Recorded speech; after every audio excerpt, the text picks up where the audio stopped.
ओम श्री गुरुवे नमः।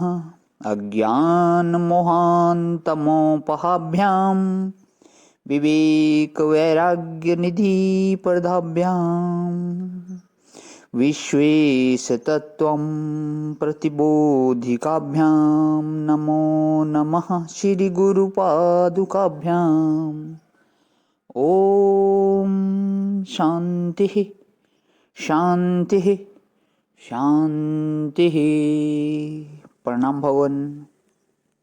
श्वेता श्वेत्रोपनिषद स्वामी श्री अखंडानंद सरस्वती जी महाराज का दिव्य ग्रंथ, जिसमें भगवान हमारा प्रवचन 24 चलेगा आज, और ध्यान की इत्यादि 4 स्तुति।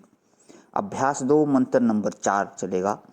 युञ्जते मन उत युञ्जते धियो विप्रा विप्रश्य बृहतो विप्रश्चितः विहोत्रा दधे वयूना विदेक इनमहि देवस्य सवितुः परिष्टुतिः। ध्यान की जो बातें पहले बताई, उन पर विचार करके अब आगे की जो बात है उसमें मन लगाना। इंद्रियों और मन के गोलकों को अपने अपने स्थान में स्थापित करना और यथाशक्ति दृढ़ संकल्प और दृढ़ प्रयत्न और ईश्वर हमारी सहायता कर रहा है, यह विश्वास रखकर युञ्जते मन उत युञ्जते धियो विप्रः। विप्र जो हैं वे अपने मन को जोड़ते हैं परमात्मा में और अपनी बुद्धि वृत्तियों की ओर प्राणों को जोड़ते हैं परमात्मा में, और अपनी बुद्धि वृत्तियों को और प्राणों को जोड़ते हैं परमात्मा में। युञ्जते माने जोड़ते हैं, यह योजन का बहुवचन है। तो मन युञ्जते धियो युञ्जते, इसका अर्थ है कि मन को भी लगाते हैं और बुद्धि को भी लगाते हैं। कौन लगाते हैं? कि विप्र लगाते हैं। यह प्राधातु पूर्ण अर्थ में है, जो विशेष रूप से सबको पूर्ण करे, उसका नाम विप्र। जो अपनी तृप्ति में बैठा है, तृप्त होकर बैठा है, उसका नाम विप्र है। ब्रज में कभी कभी मांगने वाले आते हैं, वहाँ एक मंगता आता है। अच्छा, ब्रज में कभी कभी मांगने वाले आते हैं, वहाँ एक मंगता आता है। उसको यदि 1 रुपया दो तो वह कहेगा कि नहीं, हमको 5 रुपये दो। और एक दूसरा आता है, उसको 2 आने पैसा दे दो तो क्या ठुमक ठुमक के नाचने लगता है कि आहा आहा 2 आने मिल गए। यह दोनों मनोवृत्ति ही तो है ना। एक आदमी ऐसा है जो लाख रुपया प्राप्त करके भी तृप्त नहीं हुआ, और एक ऐसा भी है जो रोटी ही पाकर तृप्त हो जाता है। ध्यान किसका लगेगा? जो जीवन निर्वाह में ही तृप्त रहेगा उसका लगेगा, उसको विप्र बोलते हैं।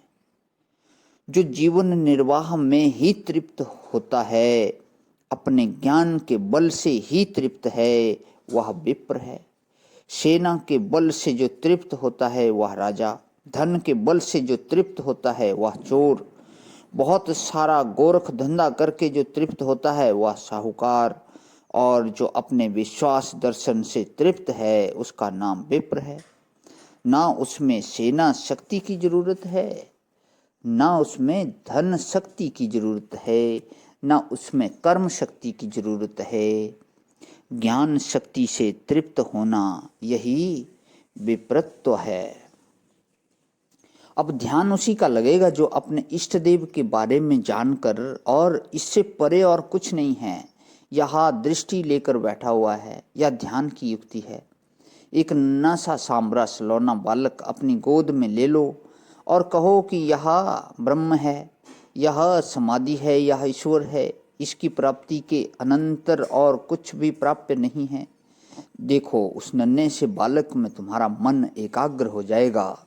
अब बोले कि वह तो बालक है, ब्रह्म नहीं है। तो यह ऐसा है जैसे सामने रहती है पत्थर की मूर्ति और यह भगवान है। अब हम बोलते हैं कि तब हमारी वृत्ति भगवताकार होती है और चढ़ाते हैं चंदन अक्षत मूर्ति पर, और हमारे हृदय में बनती है श्रद्धा भक्ति एकाग्रता। देखो, पत्थर की मूर्ति पत्थर तो बहुत साधारण वस्तु है, लेकिन उसने हमको दिया क्या? कि दिया हमको भगवान का ध्यान। चंदन, अक्षत, फूल, माला तो बहुत छोटी चीज है। उसने हमको दिया क्या? कि बहुत बड़ी वस्तु, हमारे हृदय में श्रद्धा भर दी। इसी प्रकार या तुम्हारे हृदय में जो कोई चीज प्रेम की मूर्ति बनकर आती है, उसको यदि तुमने अपना प्राणनाथ, अपना परमेश्वर, अपना हृदयेश्वर, अपना सर्वस्व मानकर अपने हृदय में बिठाया, तो वह तुम्हारी चित्त वृत्ति को नहीं कहीं जाने नहीं देगा। क्योंकि जो तुम्हें संसार में चाहिए वह उसी से मिल जाएगा। वह चिंतामणि है तो छोटा पर है चिंतामणि। वह है तो केवल हृदय में पर है कल्प वृक्ष। वह है तो एक चित्तवृत्ति लेकिन है कामधेनु। वह भी मन ही है लेकिन साधारण मन नहीं, कामधेनु है। वह भी हृदय के भीतर ही है परंतु कल्प वृक्ष है। वह भी एक चमक है लेकिन चिंतामणि है। विशेषता यह है कि तुम अपने आप में तृप्त होकर के कि अब हमें बाहर की कोई वस्तु नहीं चाहिए, यह निश्चय करके तब ध्यान करने बैठो। यह ध्यान की पद्धति विप्रा कहकर बताई। प्रणाम भगवान। ओम शांति शांति शांति।